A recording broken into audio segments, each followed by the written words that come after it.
Hey guys, how's it going? So I'm really excited to bring you my newest acquisition.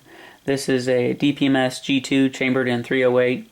I used to have a DPMS LR308 that I built myself, and I ultimately sold it for mainly the weight.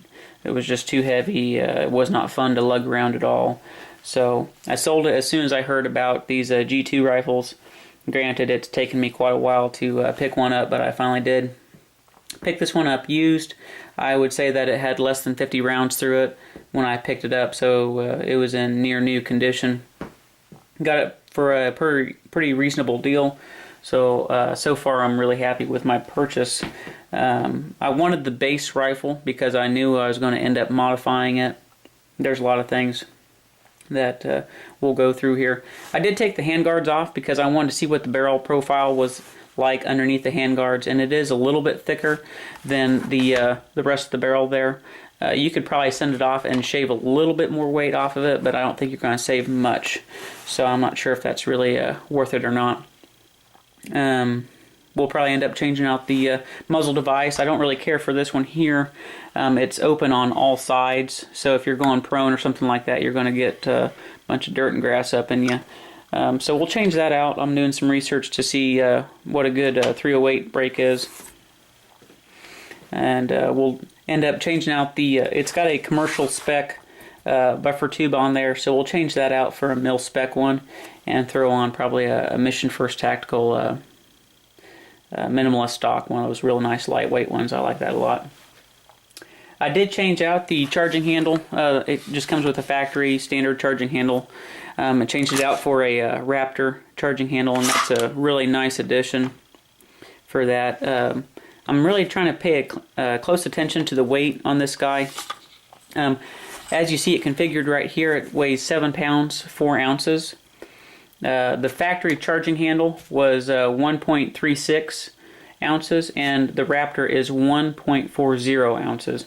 So it's only adding 0.04 ounces to the weight, and I think that's good weight. It's a good trade-off for what you're getting. That's a great charging handle. I gotta say that this here is probably one of the worst AR triggers I've ever felt. It's very stagey, very gritty. It's awful. I've never felt one that bad before. So we do have a CMC trigger on its way for this guy. I'm pretty excited about that. I've got a couple of those CMC triggers, and they're always pretty nice. So I seeked out the base model here. I really like having a pinned gas block on my ARs. I've had trouble with the set screw type before. So in my opinion, a pinned gas block is the only way to go. When we go to throw the free float tube on this one here, we'll just end up cutting the sling stud off the bayonet and cutting the front sight post off, getting that all shaved down nice and neat, and that'll be a really rock solid gas block there. I put about 150 rounds through this rifle this afternoon, and it ran really good.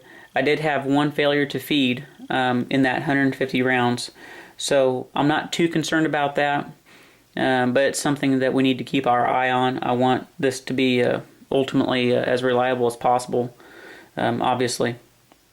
So it had one bobble through all that firing, and I ran it pretty hard. I used it like you would a standard 5.56 rifle, like a carbine, running it pretty hard at ranges between 60 and 200 yards on steel targets.